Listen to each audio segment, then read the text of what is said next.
Este é o podcast da comunidade Arca do Senhor, onde a fé encontra sua voz e o culto ganha vida através do áudio. Venha fazer parte da nossa comunidade. Convidamos você a visitar nossa igreja localizada na Aldeia da Serra, em Santana de Parnaíba. Acompanhe a comunidade Arca do Senhor em nossas redes sociais e fique por dentro de todas as novidades e conteúdos exclusivos. Hoje é a última aula do ano de 2022, mas a gente volta em 23, se Deus quiser. Se Jesus não voltar primeiro, né? Aí, se ele não voltar, a gente volta com o estudo bíblico.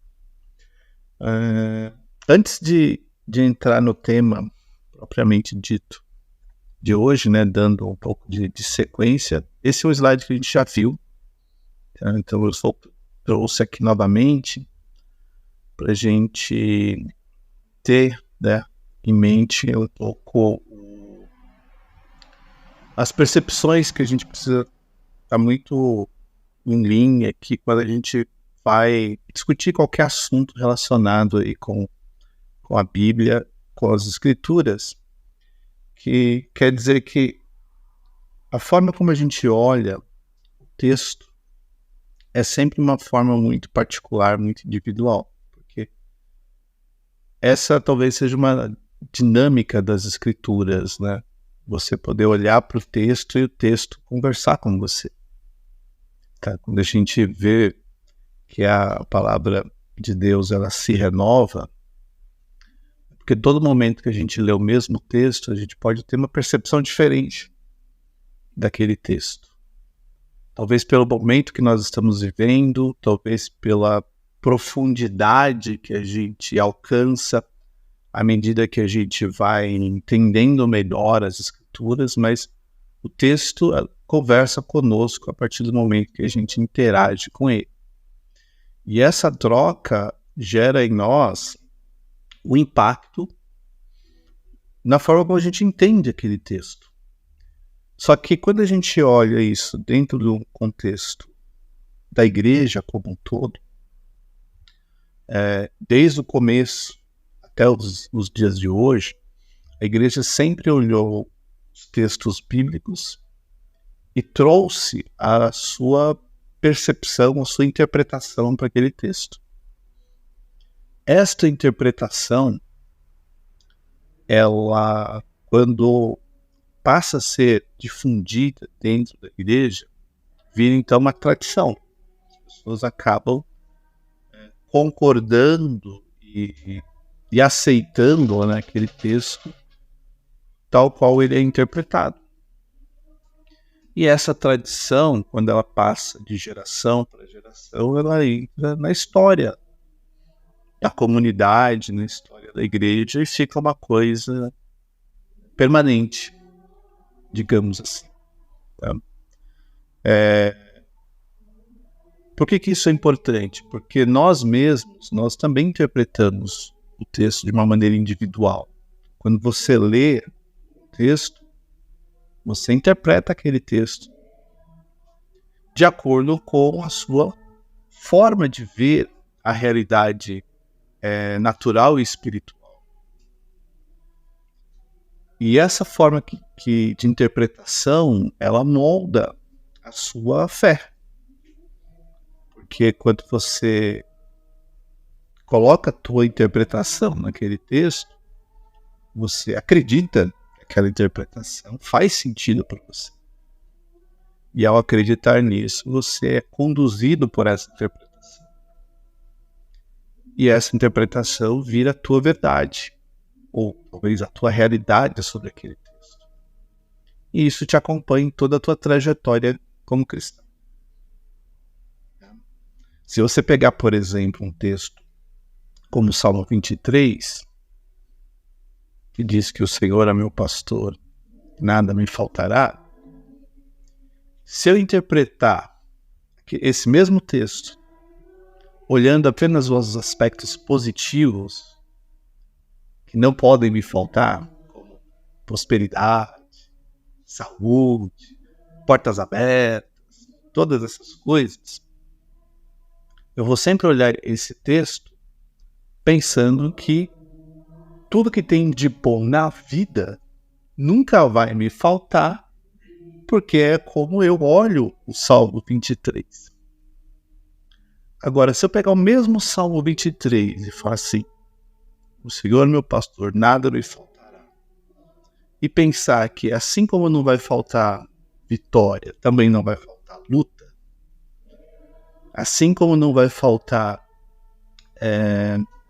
tranquilidade, também não vai faltar dificuldade, né? Mas independente se é tranquilidade ou dificuldade, se é vitória ou luta, o Senhor continua sendo o meu pastor. Você percebe que eu interpretei o mesmo texto por uma outra perspectiva e vou olhar a vida da seguinte maneira: com luta ou sem luta, o Senhor continua sendo meu pastor. Vocês estão entendendo como a forma como a gente olha o texto determina a maneira como a gente reage diante dele? Está fazendo sentido para vocês? Então, é isso que é importante quando a gente pensa nesse contexto de como a gente olha, como a gente conversa nesse texto, porque ele nos conduz nessa jornada aí espiritual e isso é a realidade que a gente precisa colocar no nosso dia a dia. Mas dando seguimento, esse também é um slide que a gente viu, tá? Porque falando ainda a respeito do texto, né, a gente não pode esquecer que todo o conteúdo bíblico tem pelo menos um desses 4 elementos. Às vezes vai ter todos, dependendo do texto que a gente estiver lendo, né? Pode aparecer tudo. Mas minimamente, um desses aqui tem que estar lá. Tá? A fala de Deus, que é quando a gente vê explicitamente Deus falando um determinado assunto. A revelação, quando Deus mostra alguma coisa que só Ele pode saber, como, por exemplo, os eventos futuros.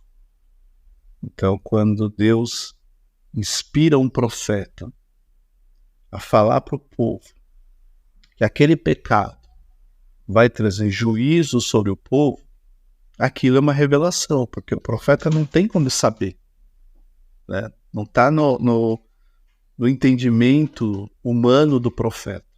Mas Deus vai e revela aquela condição para o profeta, né? E esta revelação é a parte sobrenatural do texto. Então tudo que você vê em cima é necessariamente a parte sobrenatural do texto, onde Deus é o principal agente dessa história toda. Certo, Marquinhos? Muito bom. Né? A parte de baixo, a gente já vê um pouco a parte humana do texto. Porque o mesmo texto que a gente pode estar analisando vai ter a fala do homem. E essa fala do homem é o homem sendo homem, trazendo exatamente sua própria natureza para dentro daquele texto. Na outra aula a gente deu um exemplo de Jó amaldiçoando o dia que ele nasceu. É legal isso? Talvez para Jó era o que ele tinha para dizer, né? Mas talvez para você ou para mim pode parecer um pouco exagerado, né? Você chega ao ponto de querer amaldiçoar o próprio dia que você nasceu. Mas era a fala do homem, era Jó falando. E a gente vê que nesse aspecto humano, que é esse lado de baixo desse diagrama aqui, a gente tem os eventos e fatos. E por que eu trouxe isso aqui novamente? Porque isso pauta exatamente esse ponto que a gente tem aqui, que é a nossa interpretação. A forma como a gente percebe esses 4 elementos dirige a nossa interpretação. Dirige em que sentido? Se eu não tenho cuidado de distinguir de identificar esses 4 elementos, eu posso assumir uma coisa pela outra, eu posso assumir que uma coisa que é humana tem um peso divino, ou o contrário também. Tem muitas das distorções, das heresias que a gente vê aí ao longo da história da igreja cristã, elas acontecem exatamente por uma confusão que pode estar dentro desses 4 elementos. Quando eu pego os eventos e fatos e associo aquilo e interpreto aquilo do jeito errado, esta interpretação vai, enfileirar aí um monte de equívocos, um monte de distorções. Se eu pego uma fala fora do contexto dela, eu posso simplesmente interpretar aquilo de uma maneira errática, de uma maneira equivocada, e achar que é desse jeito mesmo, porque eu peguei aquela fala fora do contexto dela e trouxe uma interpretação que não é necessariamente devida.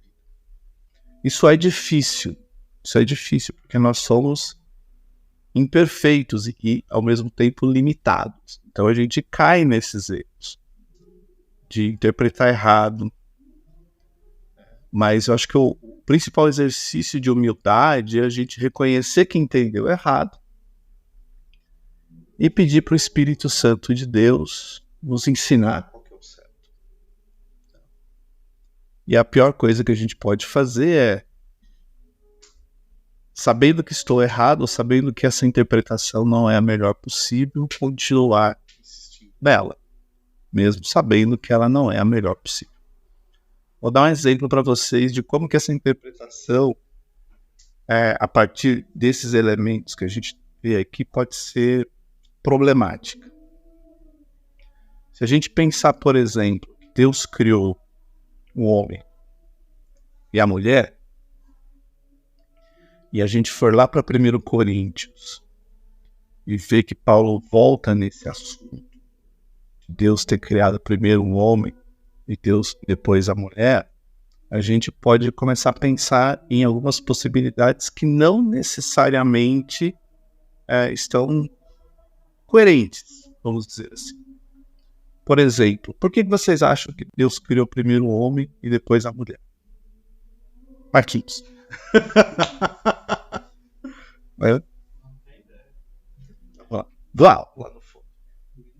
Não tem ideia. Paulinho. Não deixa de ser uma ótima resposta. Porque E o cabelo para papo, depois eu acho. Eu acho que a questão aí da ordem, ela tem pouca importância, sendo bem honesto. Faria diferença para Deus ter criado primeiro a mulher e depois o homem? Sim ou não? Tem um aspecto importantíssimo que às vezes passa desapercebido. Ele parece menos relevante do que é. Vou ser mais explícito. O que determina a formação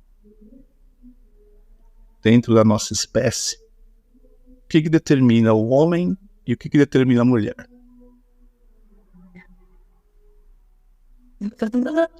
Uma palavrinha chamada cromossomo.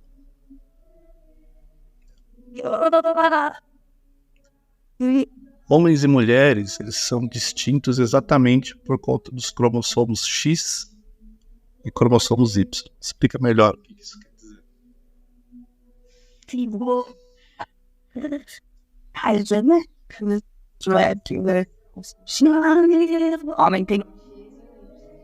Os homens têm um cromossomo X e um cromossomo Y.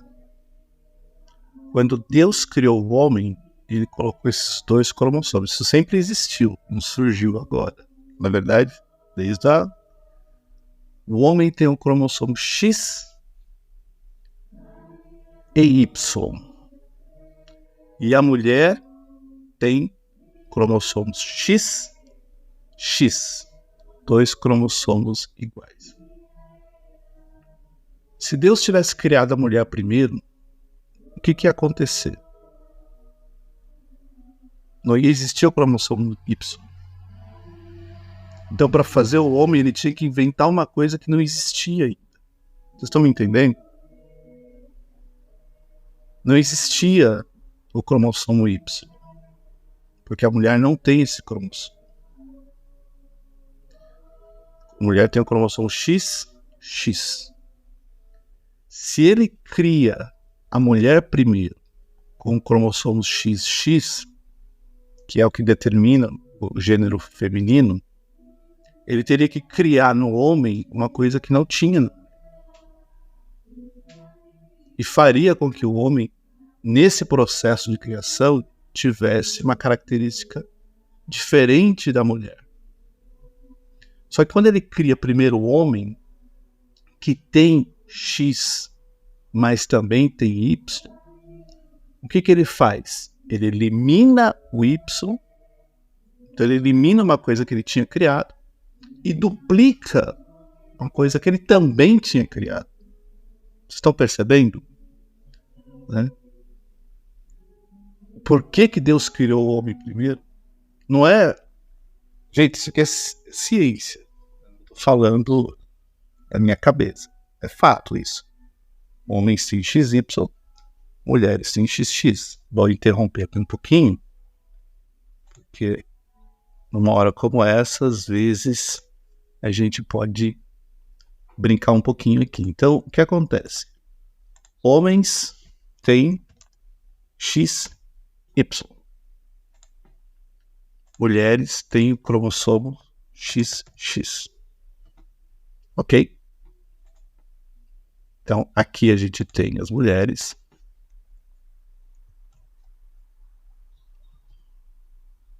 E aqui a gente tem um homem. Eu vou deixar desse jeito. Deveria ser masculino e feminino. Mas eu vou deixar assim.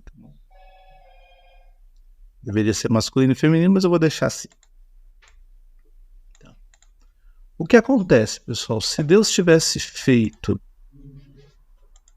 Deixa eu ver se vai funcionar isso aqui. Não, não vai. Então, se Deus tivesse feito a mulher primeiro, vamos imaginar que Deus fez a mulher primeiro. Para ele fazer o homem, o que precisava acontecer? Precisava criar uma coisa que não existia na mulher. Isso faria com que o homem fosse diferente da mulher. Porque ele cria o homem, a mulher não tem Y, como que fica? Criou uma coisa que a mulher não tinha.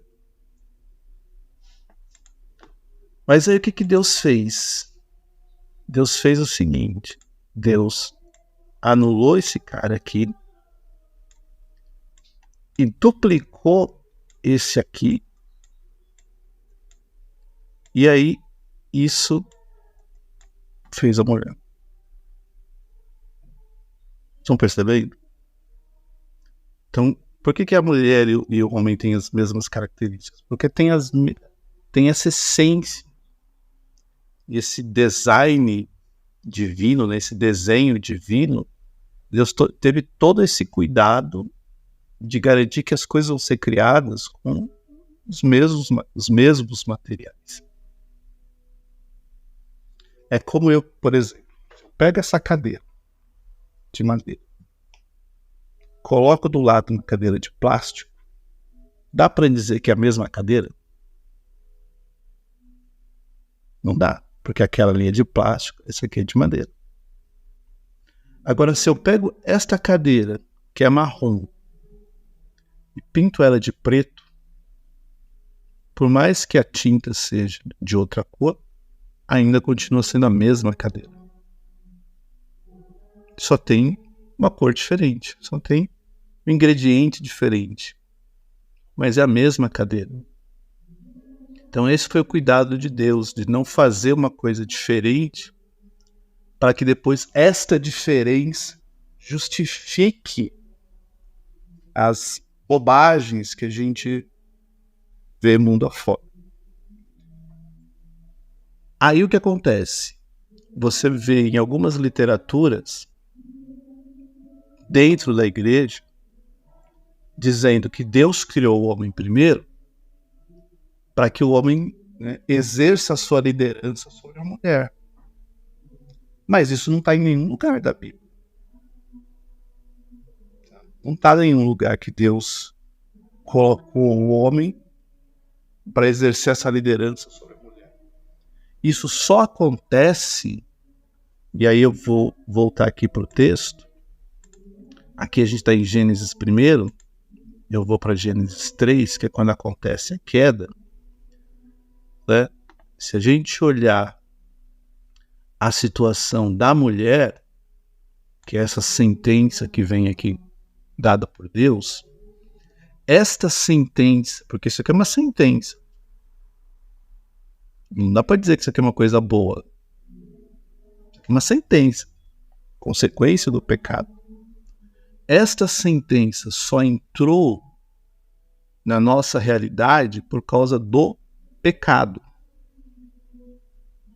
Porque se isso aqui já existisse antes, por que Deus estaria trazendo agora de novo? Se a mulher já soubesse, presta atenção, se a mulher já soubesse que o homem era o chefão, por que Deus ia reforçar isso para ela, uma coisa que ela já sabia? Estão me entendendo? Então Deus só está trazendo isso porque é um fato novo. E esse fato novo significa a consequência pelo pecado. Ele não existia antes.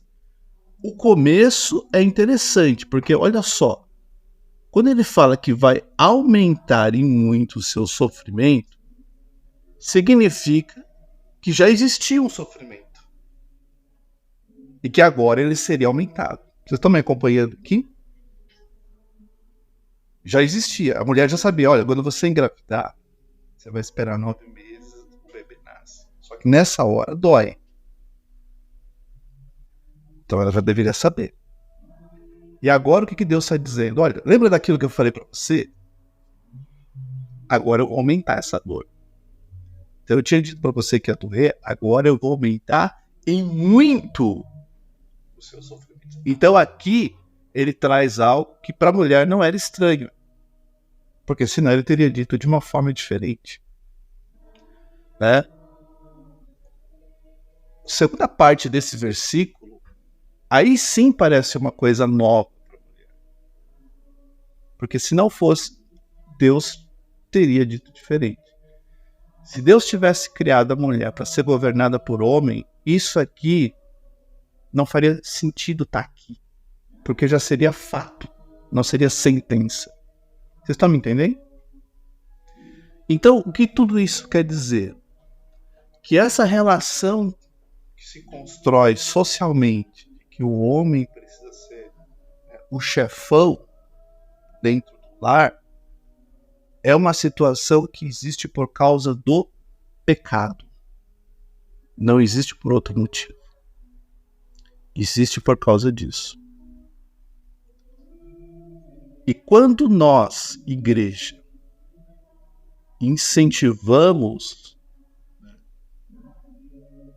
esse pensamento, a gente está simplesmente perpetuando uma coisa que o pecado trouxe. Quando, na verdade, a gente deveria voltar para as origens, aonde Deus sempre vê homens e mulheres da mesma coisa.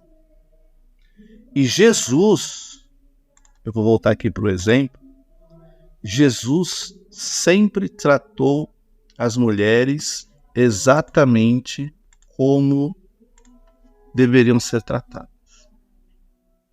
Sem o machismo inerente à sociedade e sem desprezar o valor que a mulher tem como ser. E esses versículos que você vê aqui nesses slides, eles são exemplos de interação de Jesus com as mulheres, e a gente vê a forma extremamente respeitosa de Jesus tratando com essas mulheres. O primeiro versículo aí é da mulher samaritana. Natureza social, samaritanos já não se davam como judeus. E ainda seria mais absurdo ainda Jesus se dirigir a uma mulher numa condição como aquela, só ele e ela. Seria assim, né? A mulher deveria entrar muda, sair calada, e ela não poderia dirigir uma palavra para o homem, porque era visto como algo socialmente incorreto. Mas a gente vê que Jesus quebra essa norma.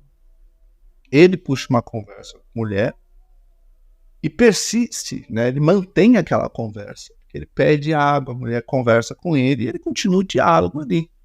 Se você continuar nesse texto, você vai ver que os discípulos, o que eles tinham feito? Eles tinham ido comprar comida. Quando eles voltam, eles encontram Jesus falando com a mulher. E João, quando ele relata esse evento, ele fala que os discípulos ficaram surpresos de ver Jesus falando com a mulher, porque não deveria, na perspectiva deles, Jesus não poderia estar falando com aquela mulher. Então Jesus quebra uma norma social dizendo, não tem problema. O versículo seguinte, a gente vê, esse de Lucas, fala de Marta e Maria. Você vê como Jesus ele tinha um apreço muito grande com Marta e com Maria, a ponto de Marta ter a liberdade de questionar Jesus. Jesus, não dá para pedir aí para minha irmã me ajudar? E Jesus, nessa conversa, todo fala, não, eu não vou tirar a melhor parte dela. E é engraçado porque Maria estava onde? Estava sentada junto de Jesus, ouvindo os ensinamentos. E, gente, para aquela época, as mulheres não podiam ser ensinadas. Mas o que Jesus estava fazendo? Estava ensinando com Maria ali. Vocês percebem que as mulheres elas tinham que estar excluídas daquele ensinamento, elas não poderiam receber aquele ensinamento. Mas Maria estava ali. Então, quando Marta chega para Jesus e fala, irmão, precisa me ajudar. Do ponto de vista de Marta, nem estava errado, porque, primeiro, pela percepção social, talvez Maria não deveria estar ali. Mas Jesus, para não se enquadrar à norma social daquela época, que era mulheres não poderiam ser ensinadas naquele contexto, tinha que ficar separado, Jesus fala, não vamos tirar. Ela escolheu a melhor parte. E não vamos tirar a melhor parte. Então você vê como Jesus tratava esse aspecto. A mulher tem que aprender. Não pode tirar da mulher o direito de aprender. E Jesus estava ali mostrando isso. Ainda em Lucas, a gente vê um grupo de mulheres que acompanhavam Jesus nas viagens. Às vezes a gente acha que era só os 12 perambulando com Jesus para cima e para baixo. Tinham mulheres que andavam com Jesus. E detalhe, estas mulheres subsidiavam o ministério de Jesus. O que isso quer dizer? Elas custeavam as despesas da viagem. Então, olha só a importância dessas mulheres, porque elas davam dinheiro para sustentar o ministério de Jesus durante os 3 anos aqui na Terra. Quando a gente vê o autoconceito aí de Jesus, Mateus e Lucas, são 2 referências que falam, primeiro, da mulher com fluxo de sangue, que toca em Jesus. E se fosse um judeu normal, mandaria aquela mulher ser apedrejada. Mas o que Jesus fala? Tua fé te salvou, saiu virtude, está tudo certo, acabou com a doença. A outra passagem é a passagem da viúva, dando a sua moedinha. E ele fala, essa viúva deu a maior oferta, porque todo mundo deu o resto. ela deu o que ela tinha de mais valioso. E o último ponto aqui, que eu acho importante a gente ler, esse Mateus capítulo 22, porque ele tem uma cilada que eu acho que eu nunca vi ninguém comentar, então eu vou comentar aqui. Como eu nunca vi ninguém comentar, eu comento. Certo, Marquinhos? Vamos lá. Temos tempo. 22, 24. Olha só, gente, situação. Aqui, ó. Começa aqui. Primeiro chegou um grupo de saduceus e eles diziam que não tinha a ressurreição. Então eles queriam pegar Jesus na questão da ressurreição. E aí eles chegam com uma cilada, uma armadilha. Se alguém morrer não tendo filhos, aqui esse alguém na verdade é um homem, né? Se um homem morrer não tendo filhos, o irmão desse homem deve casar com a viúva e gerar descendentes para ele. Era lei. Moisés tinha determinado isso. Então o homem casou, não teve filhos, o irmão desse homem pega a mulher, engravida, e os filhos que nascerem vão ser considerados como se fosse do finado. Apesar de, né, geneticamente serem do irmão. Né? E aí eles contam uma historinha. Ora, havia entre nós 7 irmãos. O primeiro, tendo casado, morreu, não tendo descendência, deixou sua mulher para seu irmão. O mesmo aconteceu com o segundo, com o terceiro e até o 7º, né? Esse é o caso da mulher que ficou viúva 7 vezes. Não é? Por fim, depois de tudo, morreu também a mulher. Então agora... Portanto, na ressurreição, de qual dos 7 ela será esposa? Porque todos casaram com ela. Queriam pegar Jesus de qualquer jeito. A resposta de Jesus... Não, porque assim, aqui a gente tem 2 respostas. E na maioria das vezes as pessoas só pensam em uma delas. Mas tem 2 respostas. Porque a pergunta era: quando todo mundo ressuscitar, de quem que essa mulher vai ser esposa se ela casou com 7? Aí Jesus responde o seguinte, que o erro de vocês está no fato de não conhecerem as Escrituras nem o poder de Deus. E ele fala o seguinte, que na ressurreição não tem gênero, não tem masculino e feminino. Não tem. Na ressurreição nem casam nem se dão casamento, porque são como os anjos no céu. Não tem gênero. A vida após a morte não tem homem e mulher. Não existe isso. E por que isso aqui é importante? Porque esta é a condição de igualdade mais apropriada. O que eles estavam trazendo? Um problema de ordem social. Olha, essa mulher casou com 7, agora ela precisa decidir para quem que vai ficar. Como se ela fosse um objeto que precisava ser decidido para qual dos 7 deveria ficar com ela. E Jesus fala assim, não, isso não existe. Na ressurreição não tem gênero, não tem mais homem ou mulher. Ficaremos nós aqui, né, iguais aos anjos. Então não vai ter essa questão de casar com A ou com B, ou ficar com A ou com B. Não vai ser assim. Esta é a condição mais igualitária que a gente poderia ter, porque não vai ter essa distinção.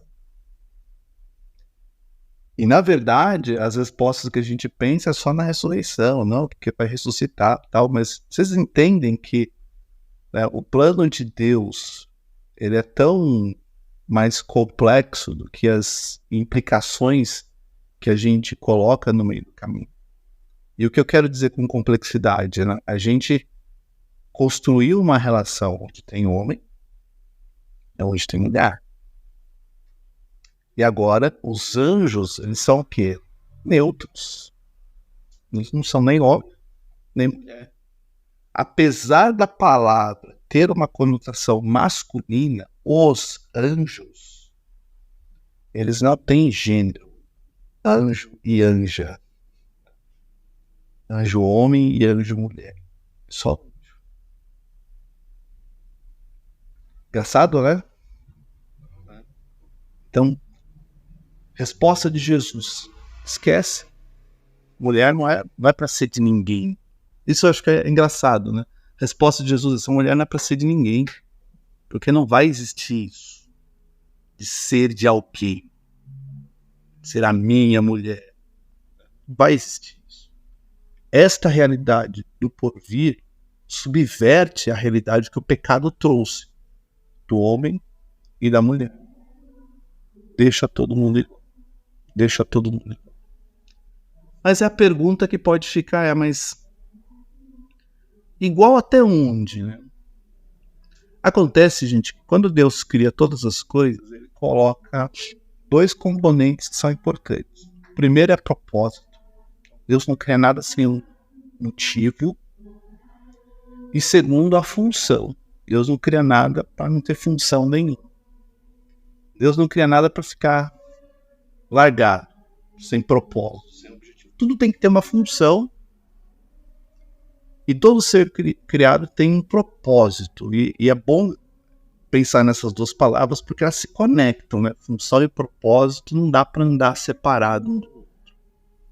Então, nas relações humanas, o homem tem uma função e tem um propósito. E a mulher também tem uma função e também tem um propósito. Os 2 têm essa. E Deus, quando cria o homem e a mulher, estabelece funções e propósitos para que as coisas funcionem de maneira harmônica. Senão, perde essa harmonia. E essa harmonia, ela deveria, né, existir sempre. Porque foi criado no Jardim do Éden. Assim. Lembra quando a gente fez o exercício na semana passada? Pegando aí algumas palavras. Então, aquele aspecto harmônico deveria existir até hoje. Mas o pecado trouxe essa distorção. Então, qual que é o grande objetivo? Buscar de novo essa harmonia. Só que se eu pegar alguns versículos na Bíblia, a gente pode gerar algumas distorções. Por exemplo, vou pesquisar aqui rapidinho.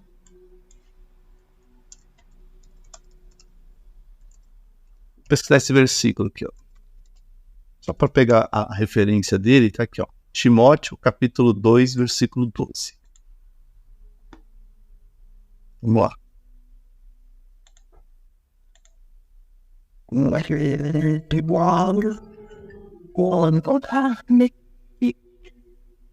lá. Versículo. O que era lá mesmo? Versículo 12, né? Olha lá. Não permito que a mulher ensine, nem que exerça autoridade sobre o homem. Esteja, porém, em silêncio. E agora, Marquinhos?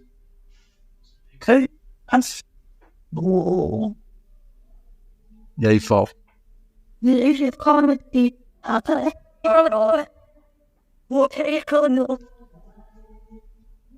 Vocês têm mais 2 minutos? Senão eu deixo para o próximo ano.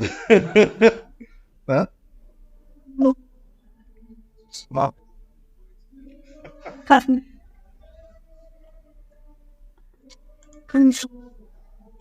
Lembra disso aqui?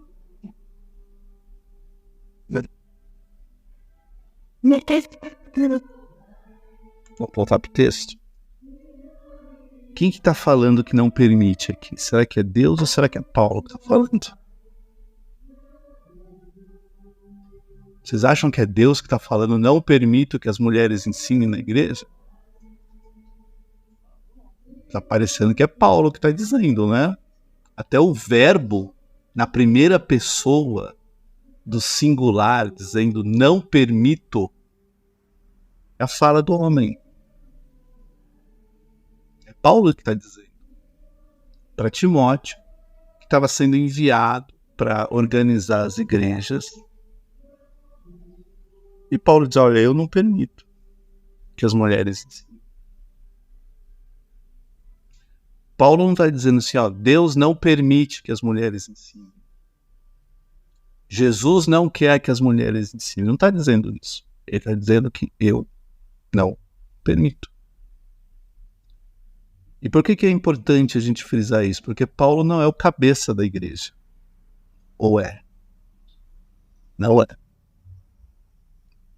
Vocês entenderam aqui a diferença da palavra do homem, da palavra de Deus? Aí o que eu faço? Eu pego esta palavra, que é do homem, e começo a dizer que a mulher não pode fazer isso, que a mulher não pode fazer aquilo, que a mulher não pode fazer aquilo outro, que a mulher não pode pregar, que a mulher não pode ser pastora. Mas aqui é a palavra do homem. Talvez para aquele contexto ela poderia até fazer sentido. E isso a gente vai comentar na próxima aula, que vai ser a que vem. Mas ficamos por aqui, tá bom? Ok?